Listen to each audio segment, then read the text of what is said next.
I often draw strength from meeting ordinary people doing extraordinary things. Elizabeth was the longest-running monarch in British history. Mother to 4 children and grandmother to 8, she performed her public duties well into her 90s. I still view her more as the Queen than my grandmother. You have this huge amount of respect for your boss, and I always view her as my boss. But royal life slowed down for the Queen after she lost her beloved husband, Prince Philip, in April of 2021. The widowed monarch sat all alone at his pared-down pandemic funeral. The two had been married for 73 years. For me, in the months since the death of my beloved Philip, I have drawn great comfort from the warmth and affection of the many tributes to his life and work.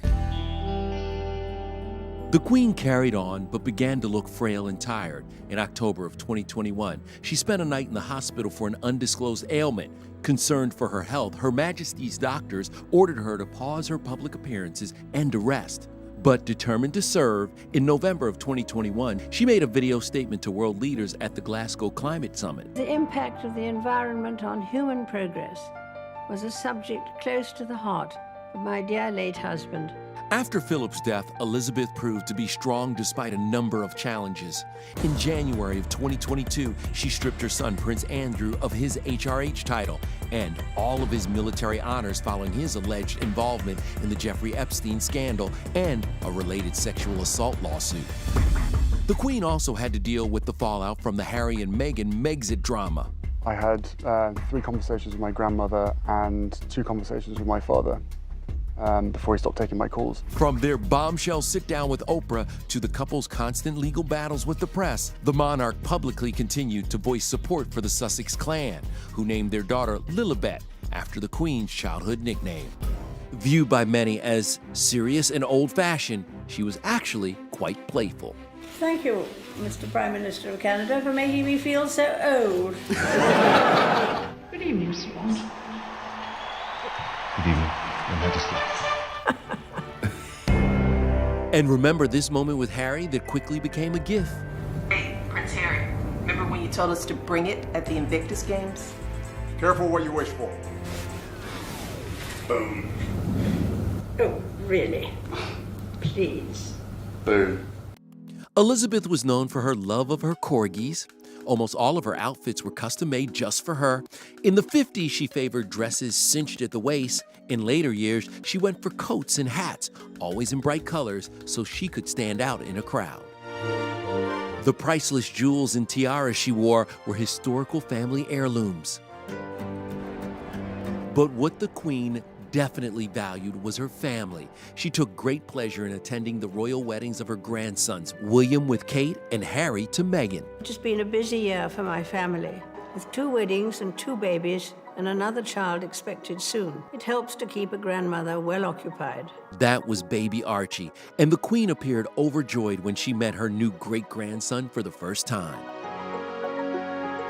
She beamed while watching Prince George make a Christmas pudding and seemed very proud watching Charlotte and Louis doing the royal wave. In fact, many have noticed that Princess Charlotte has a very strong resemblance to her great-granny.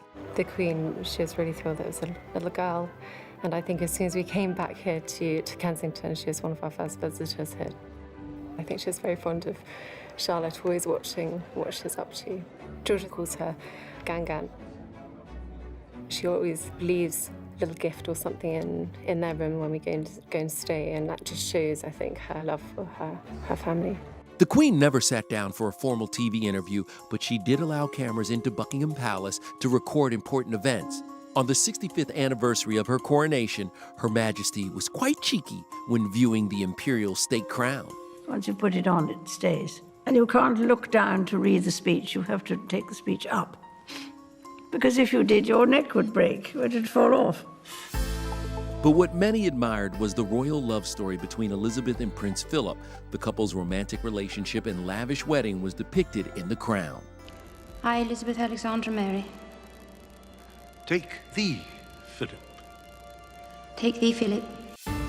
The two were supportive of each other and shared a love of the outdoors. The Crown also portrayed their passion for riding, hiking, and silly parlor games. Number 4 ibble dibble with 2 double ibbles. She had a long connection with Hollywood, giving some of the biggest stars titles, from Dame Elizabeth Taylor to Sir Paul McCartney and Sir Elton John. She made American citizen Angelina Jolie an honorary Dame of the British Empire for her work on behalf of refugees. And we love that she didn't seem fazed at all when she met Lady Gaga, who happened to be wearing a red rubber dress. And as the British people and millions around the world mourn Her Majesty, she will always be remembered as a woman who made and lived through history. But even in the unlikeliest of places, hope can still be found.